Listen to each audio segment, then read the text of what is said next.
Welcome to the marketing meeting, and I'm happy to host Iavor Bojinov. He's an assistant professor of business administration at Harvard Business School and the co-pi of the AI and data science operations lab at the school as well. Welcome to the marketing meeting. Thank you so much for having me. I'm excited for our conversation today. I'm glad that Felix got us introduced a while ago.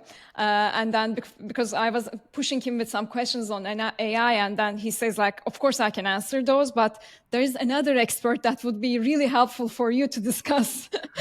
That's how I think we got connected through Felix. And I'm saying hi to Felix from here. So, I mean, many of my connections are from LinkedIn, and that's the main platform that I'm announcing these podcasts. And I know that you also worked in the past at LinkedIn as a data scientist. So I decided to start with a question from there, but linking it to one of your research. I remember that in one of your research projects, you highlighted how some LinkedIn connections matter more than the others. Yes. I think it was a project called, like the topic was like how moderately weak ties work. Yeah. Can you share some details about that project with us? Yeah, absolutely. So maybe it's just helpful to just give you a little bit more of that background. So I have a very non-traditional background for business school professors. I actually have a PhD in statistics from Harvard, and there I really sort of studied how to handle missing data and how to do causal inference, so trying to understand cause and effect, and through that a lot of experimentation. And during my PhD, I worked with a number of different tech companies, so Google, LinkedIn, and then when I finished my PhD, I actually joined LinkedIn full time. And I'm a huge fan of the platform. I still have many friends that work there, many connections. And one of the most central ideas of LinkedIn is, so their vision is basically to create economic opportunity for every member of the global workforce. And the way they operationalize that is to basically build a social network that allows people to sort of connect to people that they know. And they do this through their proprietary algorithm known as the People You May Know algorithm. So you've probably seen this on their website. It sort of just recommends, okay, you might know these people. And the idea there is that if you're able to expand your network, you have access to more opportunities and you'll be able to get more jobs, right? Or get better jobs. And this all goes back to this theory known as the theory of weak ties from Granovetter in sort of the 70s. And what he did was he basically interviewed a lot of people here in Massachusetts, right outside of Boston. He interviewed a bunch of people and he asked them, where did you find your job? How did you find this job? Who connected you to this opportunity? And what he found was that it wasn't sort of your best friends that helped you get jobs. It was people that were maybe one step away from you. So it was, someone in your area that maybe you met at a conference and then you stayed connected with them. Or it's, maybe your career mentor, or maybe it's your friend's uncle or best friend or something like that. And those people seem to be the ones that are much more useful in getting new job opportunities. And since the 70s, this is probably one of the biggest theories in social science, probably one of the most highly cited one, and this is sort of the motivation for all these social networks, etc., come back to this theory. And what we wanted to do was basically try and test if this theory holds out in the digital world. And what we did was we basically leveraged a number of historical experiments that LinkedIn had run that just randomly vary the algorithm that's being used under the hood for the People You May Know algorithm. And sometimes that algorithm would recommend you to sort of do what's known as triangle closing, so connect you to people who you already have many mutual connections with. And then sometimes the algorithm, like other versions of the algorithm, will sort of connect you to people that were further afield. And this is basically an experiment because LinkedIn would always try many different versions of this algorithm to try to figure out which version works best for its customers, right? And what we found was, and we were able to sort of update this theory of weak ties a little bit, was that it's actually a little bit of a U-shaped relationship where people who are really close connections, think of people you went to university with or people you're currently working with, they're not that useful because they have all the same information as you. They're not giving you access to something new. And on the other extreme, people who are super weak ties, where you have no, like they're a completely different industry, you have no mutual contacts, they're not that useful because the information they have is just too far afield. And what we found was that there is this like sweet spot of people who are kind of in between the really weak ties and the really strong ties, people we call moderate ties, and they are an order of magnitude more likely to help you find a new opportunity and get a sequential job transition, which means sort of get a job after you've connected with them at the same company. And you know, that's kind of helped us verify that LinkedIn is creating a ton of value, and they actually helped them realize that actually these algorithms are super powerful, and they can tune them to really help them actually deliver on their vision. So there were lots and lots of learnings from it, and you know, it was amazing actually that LinkedIn let us publish this research, right? Because we did that internally, and then they let us actually share that with the broader community. So that's kind of what that work is about. So in that case, it means that we have to make sure that we pay attention to people you may know part in our our app. Absolutely. I mean, so of course we showed it for work, but people have shown that weak ties are more useful when it comes to innovation. They're more, so you sort of get new ideas from these people. And basically any economic outcome you can think of has pretty much been justified through weak ties. So these are super powerful, and I always encourage everyone to, you know, broaden and open up their social network. And actually LinkedIn did a major media campaign around having open social networks so that you're connected with many people. It's not a closed social network where you just have, you know, a handful of really strong ties. That's not what's really good for the economy. Perfect. When a business considers building a AI team or AI systems in place for their companies, what should they consider when they evaluate new tools or softwares? Yeah, that's a great question, and it's one I hear all the time. The way I like to think about it is right now we're at the stage where AI can solve specific tasks. So what I tell companies is you should look at all of the tasks that your employees are doing and then basically wildly experiment across as many of those tasks as possible to try to identify where AI is really able to create a lot of value. Places where I've seen companies fail is when they try to completely automate a whole function. You know, I've seen a number of companies say, okay, we're now going to do AI marketing and we're going to use ChatGPT to create our adverts, create our creatives, everything. It will be done by that. And it tries to automate the whole process. And inevitably it fails because, again, AI is really good at very, very niche specific tasks right now.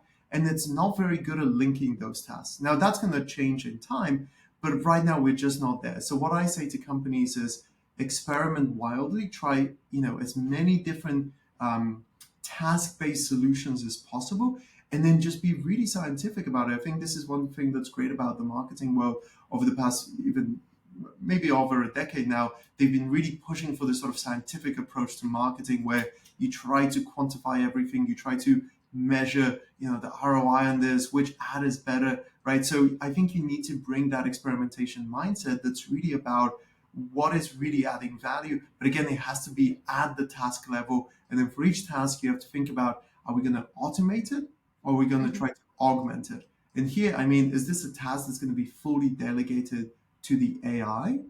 Or is it going to be a task where maybe just the first draft will be done by the AI, and then the human's going to come in and fix it up and improve it, etc. So again, I'm giving you sort of very vague answers, but it is a really broad question. And you know, experimentation, trying things out, and being at the task level is really the big sort of key takeaways. I think the your point about like seeing it as tasks and then rather than, you know, trying to combine it as a whole, is an important one because, even in marketing, for example, there are places that you can automate with AI, but there are really bits of the pieces that you cannot really automate. And it's a big orchestration work. So that's the dilemma that I'm facing right now, for example, for companies that I'm trying to integrate AI to.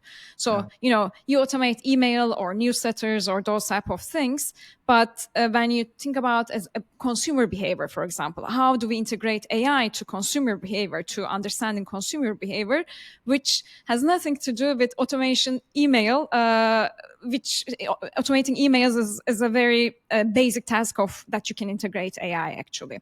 So in that sense, you talked about return on investment, which is like a hot topic for a marketer. It has always been the case. Okay, what's the return of investment for marketing? And then, as on the business side, there is one other question: is that is AI economically used? Meaning that does it bring any economical value to the business? Since you see everything as a whole from the business side, how can you assess the economic impact of AI within the business?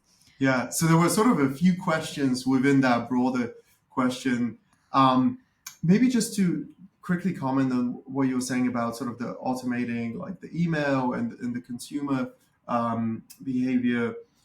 I think that's exactly right. That is the strategy of going task by task. And some tasks, as you said, AI is really, really good at, and we know that. For example, generating first draft of mood boards. It's really good at that because, previously a marketer would spend a lot of time on Pinterest, etc., trying to find the right images, but they know what they're looking for. So now they can just type it out. It gets them the draft, but that's not the final advert, right? The final advert still requires taking that idea. Seems like our pictures are moving around a little bit. I hope everything will be fine at the end. All right. Well, but again, like that's where this little bit of augmentation can save huge amounts of time. So connecting that to the ROI comes back to this experimentation mindset. So I'm working with a number of companies where we're trying to bring rigorous experimentation to the deployment of AI. And you can do this either through like mini hackathons where you have people complete tasks using the tool versus not using it. There's a very famous now, over a year ago, BCEG and HBS ran this joint experiment where they had basically consultants do a number of different tasks and they measured, the quality of the output, the time it took for that, and many other metrics to get a sense of how these tools sort of impact quality and productivity. Now, of course, that's not the ROI, but those are inputs into the ROI equation. So sort of building that up to your broader question of like, what is the impact within an organization? Again, it comes back to experimentation and just being as careful as you can be in measuring as many different outcomes around productivity, quality. And then at the end of the day, you probably will have to do a little bit of a back of the envelope calculation to map that to ROI, because internally it's really, it is really hard to say, okay, what's the ROI on this one particular employee, right? That's a really hard equation. If we're deploying things to our consumers, as tech companies do, it's really easy to measure revenue and things like that. But when it's sort of internal uses of AI, that becomes really tricky. So that's why companies usually focus on that quality. Work satisfaction is another really big measure, productivity, etc. Those are the types of metrics that companies are really measuring and then trying to map it back to the ROI. Because at the end of the day, for a business to adopt something new or a new technology, it will all tie up to the economic value that it creates, right?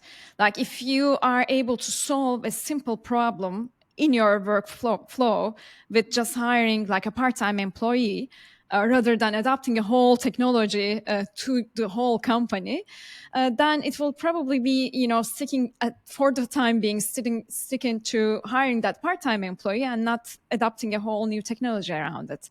I think that's something that a lot of people are missing out, because at the end of the day, AI feels quite democratized and it feels it feels, it has no price. I mean, you don't pay, it's like for free, but it's not for free actually.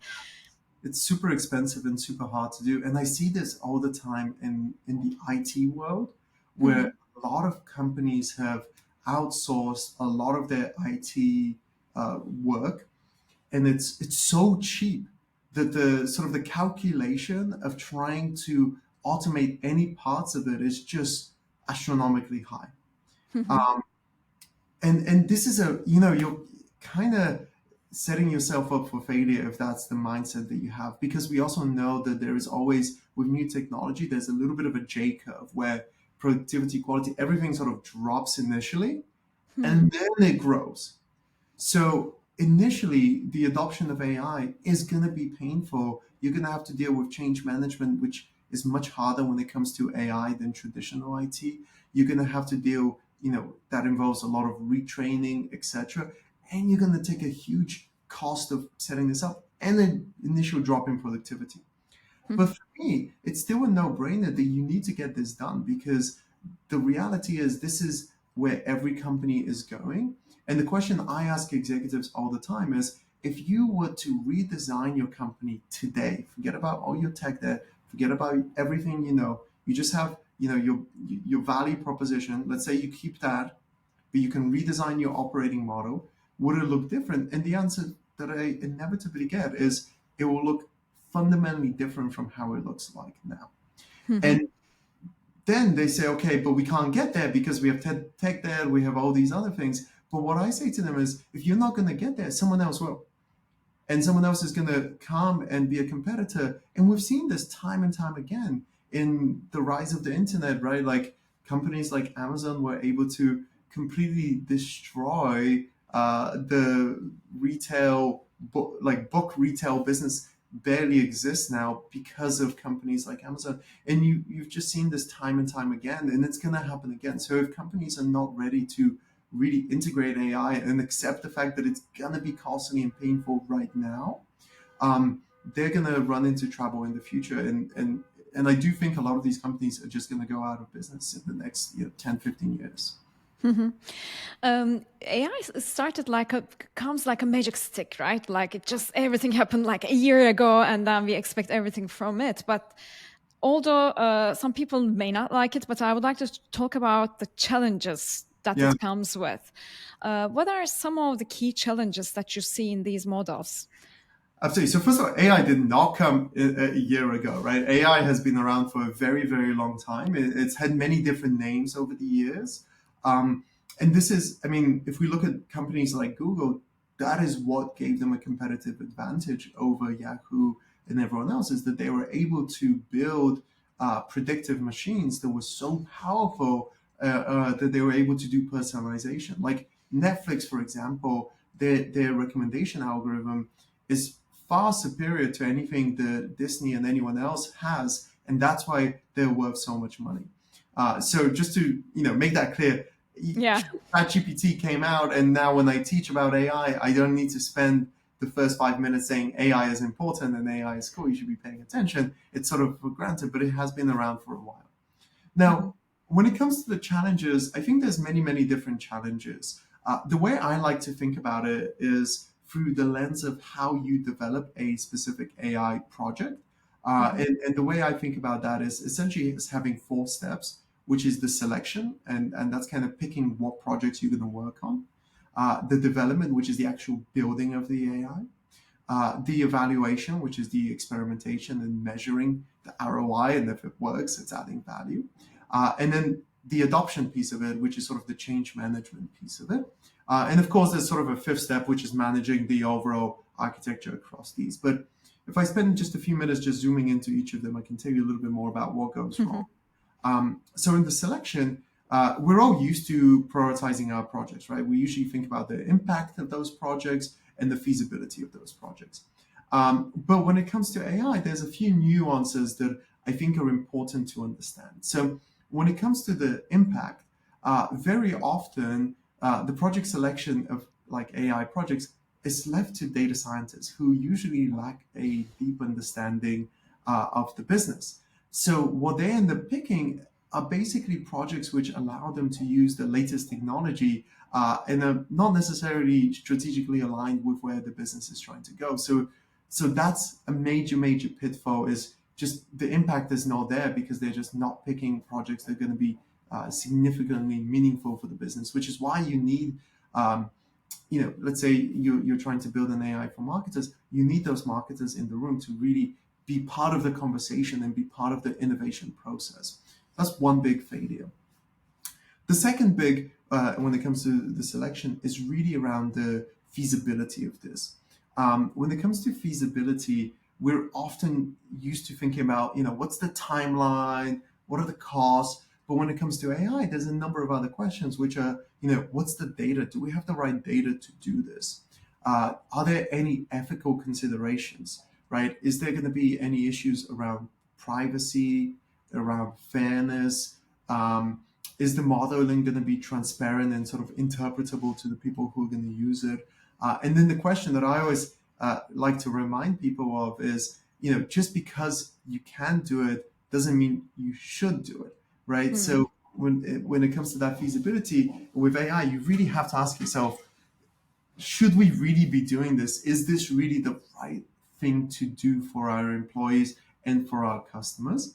And then the other thing, and I just always like to give a shout out to some of my colleagues who do some amazing research in this area, like Jackie Lane and Karim Lakhani. They have this beautiful paper that shows that humans are really bad at disentangling impact and feasibility. They tend to correlate those two things. So they would say, if something's high impact, they would inevitably say, oh, it has to be highly feasible, and vice versa. So I always like to just remind, and these are like field experiments with experts. So this is, everyone who's like, oh, I never do this, you absolutely do. I do it all the time. And the way to get around from that is just literally writing down and being really careful to first focus on the impact of the project and then to focus on the feasibility of it. So that's sort of the selection. Any thoughts on that before we go to the... Yeah, because I have a question about the data piece, because as a company, for example, I have lots of data that I collected over the years from my customers and so on. How do I know that that data is enough or is not biased? It's a great question. And very often, one of the things that I've been quite frustrated about is there's been a number of companies going around saying, oh, with generative AI, you don't need to get your data in order, just shove it all in and magic will happen. And that's just so far from reality that it's almost comical. So what I've been saying to a lot of companies is, of course, you need your data strategy. You need to have your data lake. You need to have your data warehouses in order, because having clean, curated data is actually super helpful and super powerful. But having said all that, the reality is sometimes you don't know if that data is enough until you start, which actually beautifully moves us into the development process. And I have, usually when I give a talk on this, I have this beautiful slide that sort of builds and it sort of walks through all the different stages, which is the different stages in the development. So it starts off, data scientist needs to go and find the data. They find the data eventually, they clean it, they curate it, they realize that's not the right data, they go back, they get some more data, they clean it again, then they build some model, they realize that's not quite right, it's not enough data, go back, try to get more data, and you end up having these like super long loops that can take months and months. Eventually they build a model, they evaluate it, it looks like it's good, they're getting ready to deploy it, but even that's not enough because usually data scientists work in these sort of notebooks which are not really built for scalable AI. So then they basically have to pass it on to like an AI engineer or a software engineer that restarts the whole process, builds these whole data pipelines, retrains the model, figures out the data is not being refreshed, goes back, builds data pipelines, etc. So the whole development process ends up taking 6-9 months, etc. And it's a huge bottleneck. And the way I like to think about it, for most companies, forget about the sort of leading tech companies, but for most companies, it's basically like building, and I'm going to be really nice to them, it's like building a Rolls Royce, right? It's really white glove service. Every little detail is handmade. It's beautifully crafted. And this is me being nice, because it could also just be like, pre-industrialization, people building, pre-4T, just building terrible things. But I'm going to be nice and say they're building Rolls Royces. And that's kind of this current state of the world for most companies. And really what they need to do in the development process is move away from this Rolls Royce model and move to more of like a Mercedes, or even a Maybach Mercedes, where a lot of it is actually automated. And then you have people coming in and doing just the bits where people really add value. So like the building of the models itself, right? Because if you have your data in order, you have your data pipelines, that just beautifully should feed into a model. And that's the bit that the data scientist works on. So that's kind of how I think about the development process. The data piece, even if you have this like AI factory for automating the development of AI, if you have that in place, you still have to worry about having all the right data, etc. What I find it quite useful, especially on the marketing side, is that so you have the data, you assess the data, and then, for example, you automate, like in the simplest way, you automate your emails based on the data and your, customer profile that you have in that data. And then, for example, you target people that are always buying from you.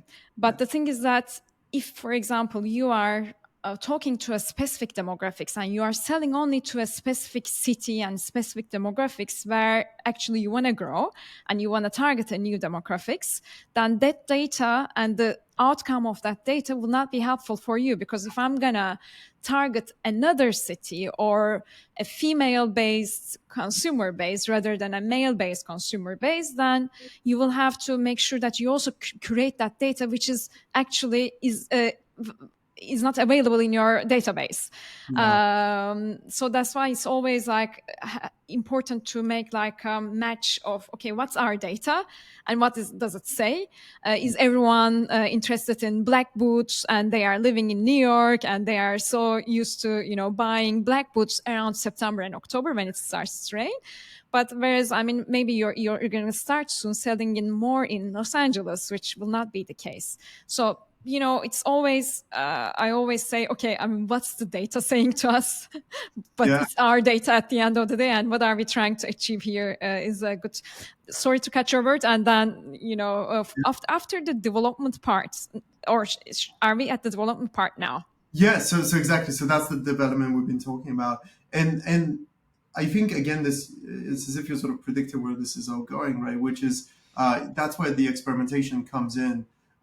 Where you have to really try out whatever AI you're doing. You have to go and try it out. So if your data is on New York black boots and you want to start selling in LA, you build your model that's going to try to pick some people. You run an experiment and maybe compare it to just, let's say you're not going to do any personalization. You're just going to, let's say maybe you have some mailing list, and you're just going to send it to half of the people. And then for the other half, you're going to do some personalization.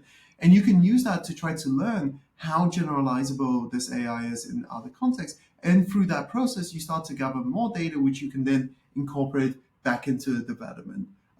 So that's why I always say, once you've built it, whatever AI you've built, that's why you need that experimentation, because what it does on your laptop isn't necessarily what it's going to do when you actually give this out and put it into the wild. There's many reasons why when you take AI and you put it in the wild, its behavior is fundamentally different from how it behaved in your little closed environment when you were developing the AI. So that's where the experimentation comes in. Again, it doesn't fully get rid of that challenge of, well, if we have no data, what do we do? Well, you got to start somewhere. You got to try to collect that data. Buy it from third parties. buy from third parties, or you just realize you're going to take a hit and you're not going to, you're going to not do personalization. You're just going to deploy things and try to see what happens, try to gather some data. But maybe just to quickly just touch on that final piece, which I think is really important, which is the actual adoption of AI. Yeah. Now, this is not as important if you're just using it to do some personalized emails. But very often right now, especially with Gen AI and in marketing, with a lot of the tools that I'm seeing, they're really supposed to be used by marketers and other professionals to really automate or augment specific tasks. And very often, this is where companies really stumble. I've lost count of the number of companies that I personally know and have spoken to sort of their leadership team around that's in charge of, say, their Gen AI deployment. And they say things like, we bought product X and we spent this many million getting a contract. We did our pilot study. The productivity gain was 200%. We could take tasks that took 2 weeks and do it in half an hour. We launched it and none of our employees downloaded it or none of the employees actually used it. And I'm like, yeah, of course. Did you speak to them? They're like, well, no, we spoke to the 5 that did the pilot, but we didn't speak to anyone else. Why would we? It's like, oh my God, you're all used to building products for your customers, but most companies are not used to building products for their employees.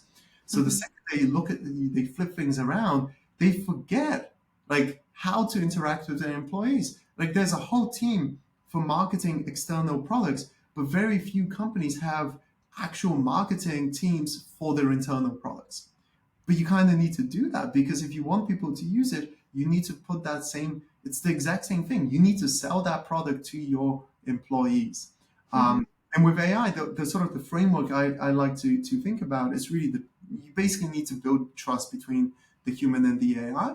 And for me, trust sort of falls into 3 buckets. You have the trust in the AI itself, which is it accurate? Is it fair? Do I sort of understand its limitations and when it's going to work well, when it's not going to work well? So, have I been trained on that AI piece of it?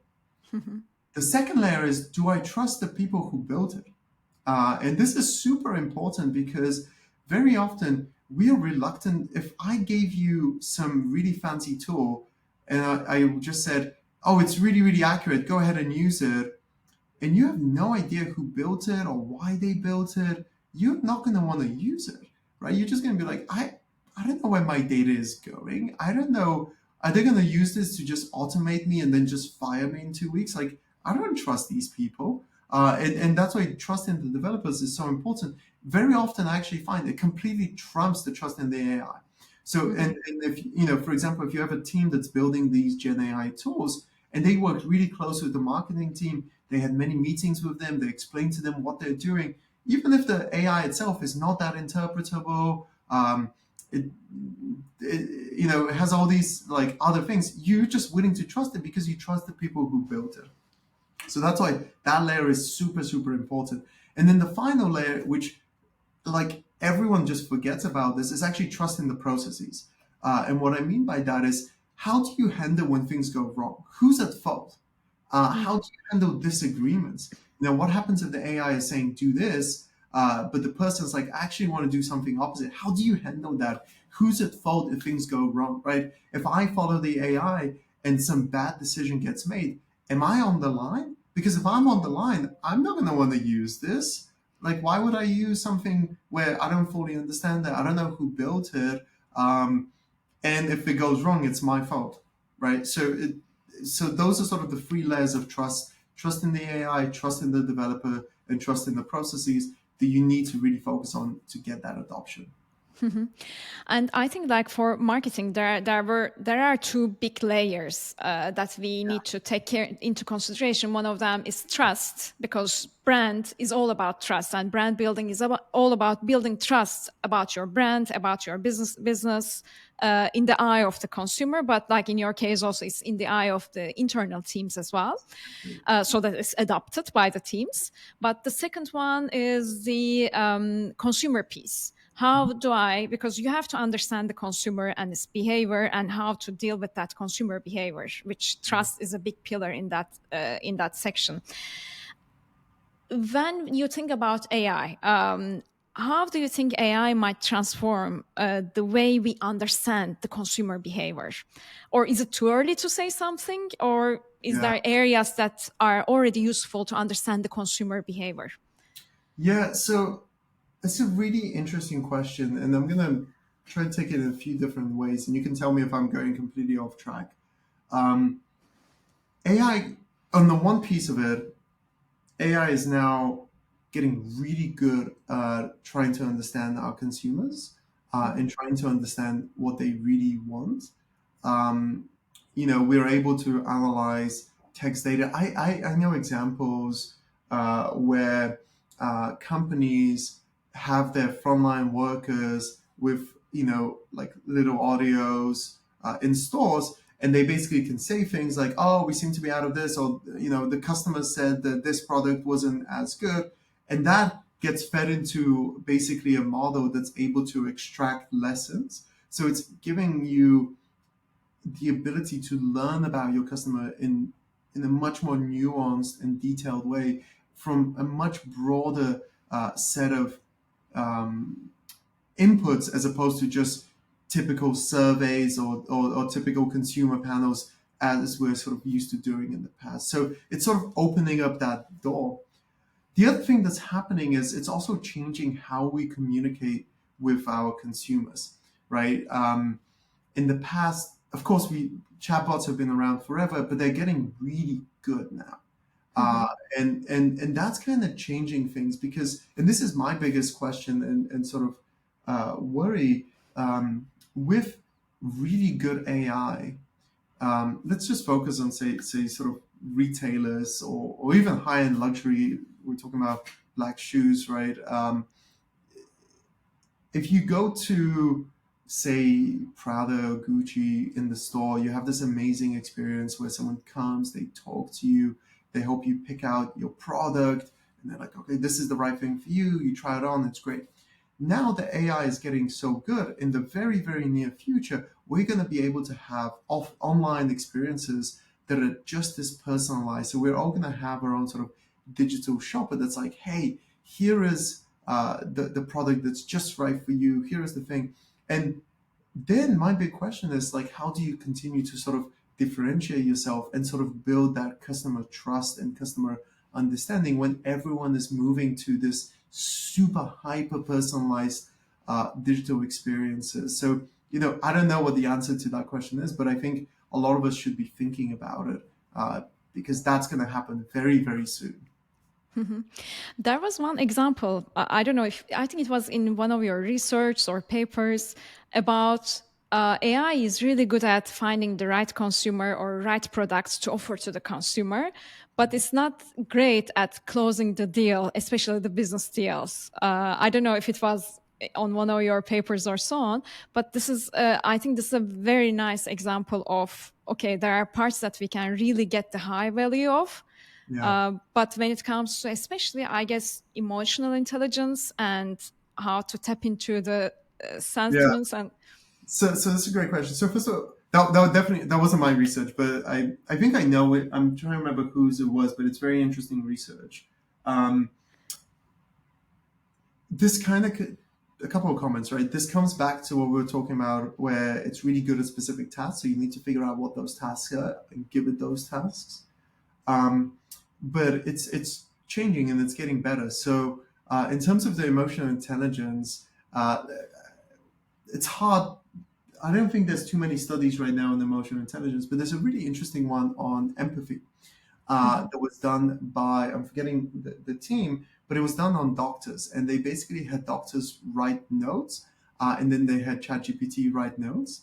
And they compared it, and people rated ChatGPT as scoring higher on empathy, which is a very human emotion, right? So it's able to mimic empathy way better than the average physician can. So I think these things are changing very, very quickly, and I wouldn't be surprised if it gets better at closing deals because, frankly, it has way more data on how to close and how to sell. It's read every single sales book ever written, right? That's better than sort of your sales team can ever do. So I think that's going to change. And I know a number of companies who are working on sale co-pilots for the sales team to help them handle those conversations and navigate sort of how to pitch the product and how to personalize it.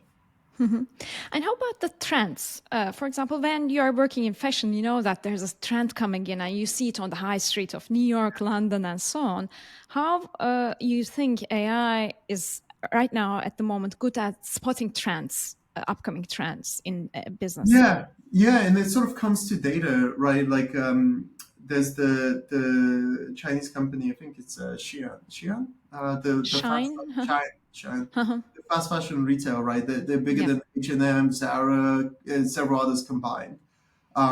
What they do is they basically even put up ghost products that don't even exist to just To measure test. to test. Yeah, they'll Wow. put up products or they'll do a limited run of 10 items just to see what consumer demand is for those products.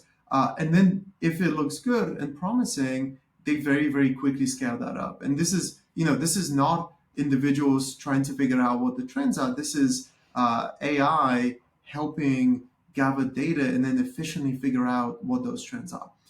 So I think you need to, again, it comes back to what we were saying earlier, which is if you are a high-end fashion retailer that has 12 products and you have a whole creative team that's generating this is what the future of fashion is going to look like, you don't really have the data to do this.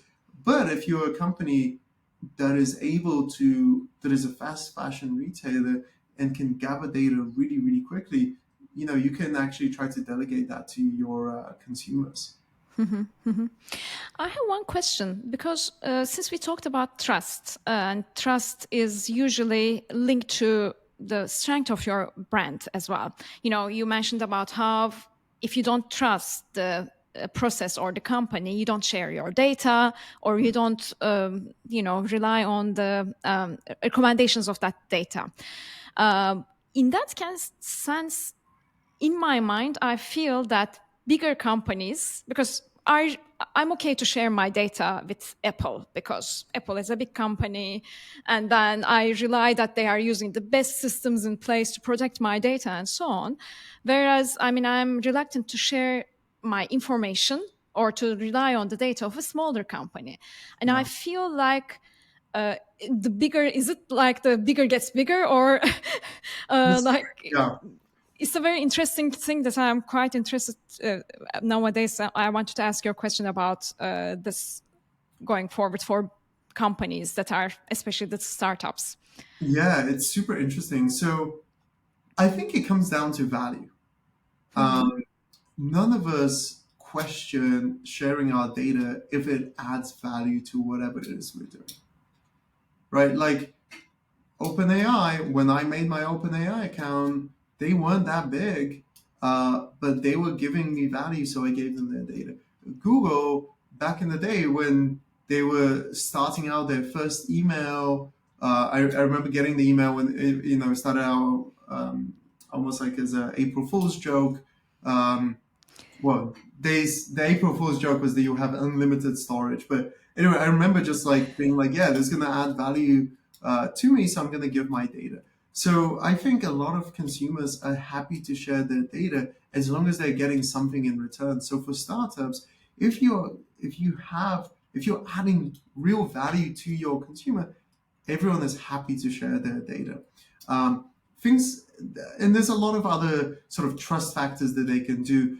For example, we now have a handful of pay. I remember, 5, 10 years ago, you would go to this like small website and they would have their own like custom way of taking your payment and you're typing in your credit card and you're like, there's no way I will, first of all, ever get this product. There's no way that my data is not going to be sold on the dark web. Now everyone has like Apple and Google Pay integrated and Amazon Yeah. Pay. So all of that is now like there's just so many ways of leveraging the trust that those large companies have built around payment processing, the cloud infrastructure. Everyone's on the cloud now. That's way more secure than having a server at home. I remember having my own server that I was renting out, and like that was not at all anywhere near secure as AWS. So I think if you're able to create value and you're using sort of the right infrastructure, there's no reason why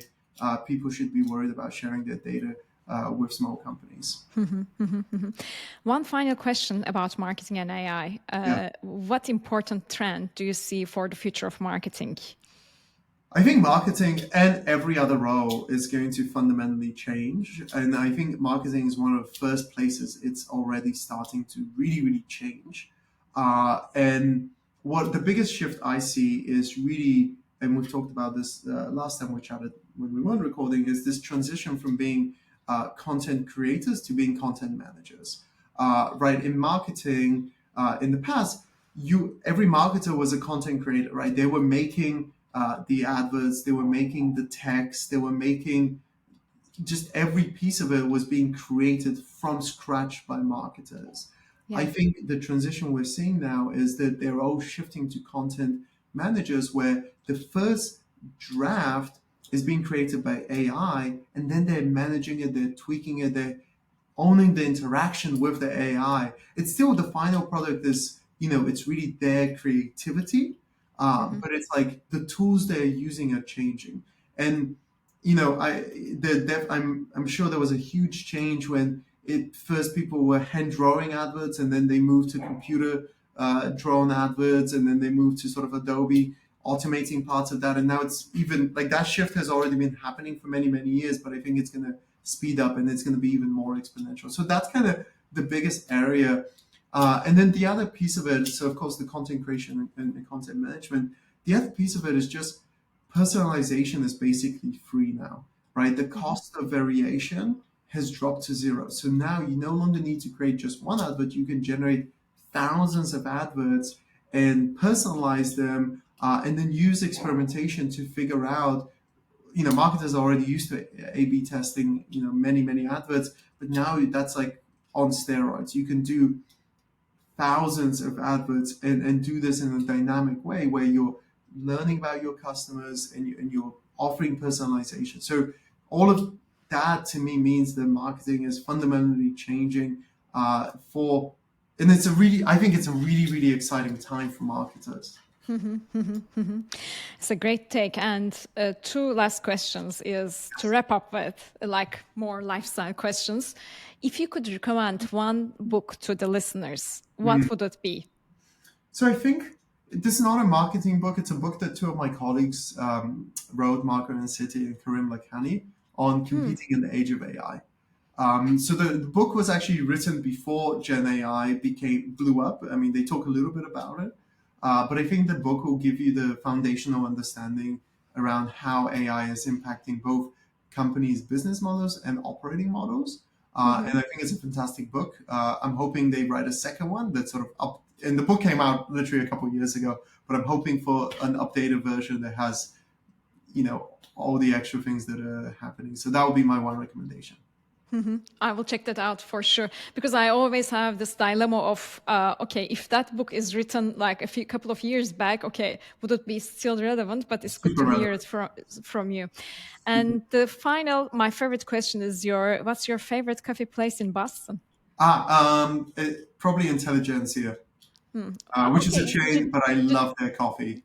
Do they have Intelligentsia in Boston? I didn't know that. They have it in Boston. I think they have maybe a couple of spots now. Okay, I missed that probably. I'm trying to remember. Yeah. But my favorite coffee chain will have to be Phil's in California. Oh, okay. I love Phil's coffee. Okay, I was in LA last week. I should have tried that. Yes. If you have talked a week earlier, actually.